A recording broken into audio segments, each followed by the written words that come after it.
Look and Live, new episode loading and coming at you right now. Hey everybody, Justin Urban back again with another Look and Live episode. In the last video of the Why, I asked you to click a link below to show you a time that I thought that all 5 W's would work well on my behalf to secure a victory of sorts that would lead to, well, not just any victory, an award. Which award? The Emmy Awards. Did I win it? Well, buckle up. Here's a little story from Look and Live history. I was in New Orleans, Louisiana, shooting a documentary for A&E called Hustle and Tow.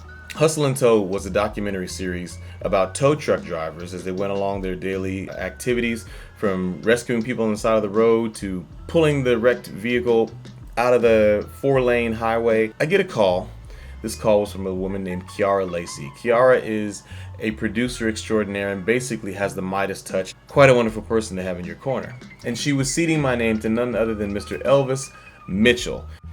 Hi, for those of you who know who I am, Elvis Mitchell. For those who don't know me, I'm of course Tito Jackson from the original Jackson 5. The preeminent film critic, cultural observer, and now first-time film director. Now, if you know anything about production, if you've been on set and have had the chance yourself to serve in some capacity on location, you know that the number one vehicle you will see on any production is the white Dodge Caravan. That's the minivan that is used as the production van for crew, for crafty, gear, everything under the sun. I took a break from my shooting for A&E to go into the back of this van to take an interview with Elvis, and in the meanwhile, it's 100 degrees in the New Orleans sun, 300% humidity, and I'm sweating buckets as I zoom with this individual who I'm trying to convince that I indeed am the man for the job to shoot this project. It was a film, a documentary film, that was to eventually become Is That Black Enough For You? Exclamation point, question mark.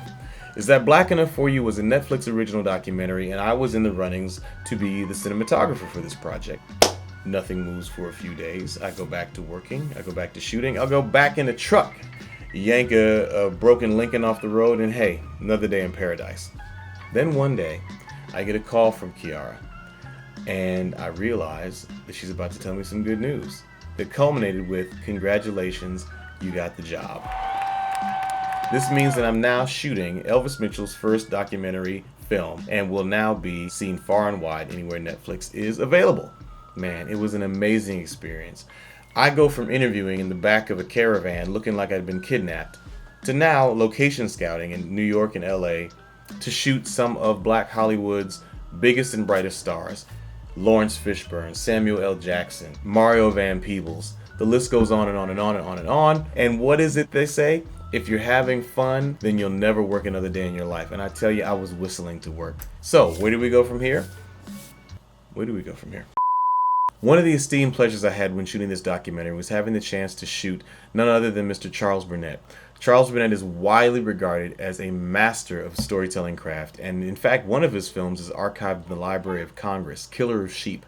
This film is spoken of quite lovingly, quite beautifully, and quite accurately in Is That Black Enough For You? So I suggest you check it out. You can see some of his work on Criterion.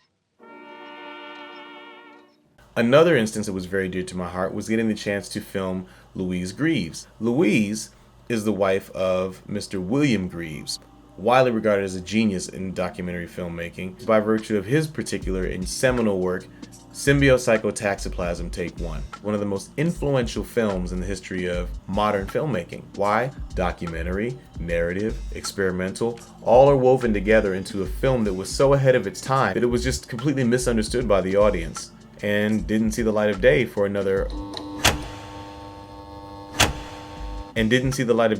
few decades. But when it was finally unearthed, people could then see the hidden gem that it was all along. Symbio not only has a lot of significance for the filmmaking community at large, it also has a personal significance for me because my first job in production was here in New York City, hired by none other than Mr. Greaves himself, to work on the sequel, Symbiocytotoxoplasm Take 2.5. All their improvising is great. Yeah.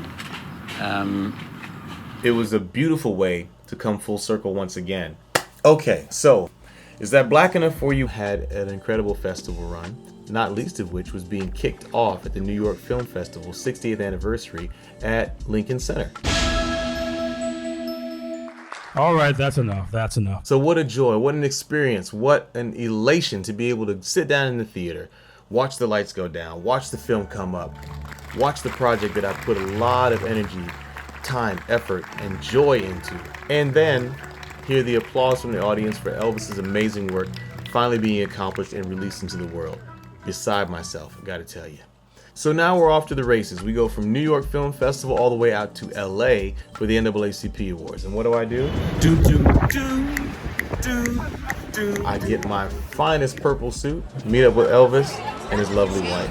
This is the NAACP Awards, folks. To go forth and not win the award. That's right. They passed us over. We were nominated for 2 awards that night. But you know what? What can I say? It happens. Next up were the News and Documentary Emmy Awards, where the film was nominated. It's getting late. Next up, the News and Documentary Emmy Awards, where the film was up for Outstanding Arts and Cultural Documentary. I get myself another haircut, and I go down to the getting place and get myself another nice suit, sit down in my seat, all ready, decked out and prepared to receive the award that I so much deserve, along with everybody else. And what do? Stay tuned. The Conductor, Great Performances, PBS. Is That Black Enough for You? Netflix. As you can see, the tension was mounting with each passing second, as each nominee and their names were being called. My heart was beating out of my chest. My lungs were filling up with shallow breaths, anticipating the opening of the envelope. And the Emmy goes to Art and Crimes MTV documentary not us. We didn't win that one either. I went through the full range of emotions, from the flippant, I don't care, and how didn't we win? It had all the right ingredients. It even had all the 5 W's. It had those amazing moments of connectivity that meant something and resonated to me personally. It had an amazing director. It had an incredible story. This is a film that will be talked about in classrooms for decades to come. Why didn't we win? And I was faced with the same comment that I had been giving people the entire time, that in watching the film, had I not been a part of it, I would have seen this film and thought, man, I really would have loved to have worked in a project like that. And that is the real win. It's not the statue. It's not the award. It's not the accolade. All those things are beautiful. All those things are important. But what's most important is, at the end of the day, I was a part of an amazing film with an amazing director who had an amazing vision to make an amazing product.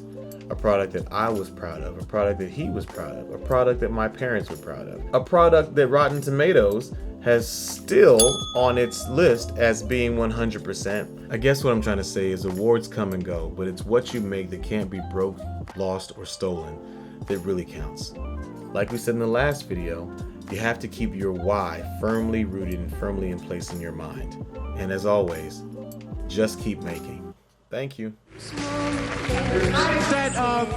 I went and bought me an outfit today that costed a lot of money today. You know what I mean? Because I figured that Wu-Tang was going to win. Wu-Tang is for the children. We teach the children. I want y'all to know that this is ODB and I love you all. Peace.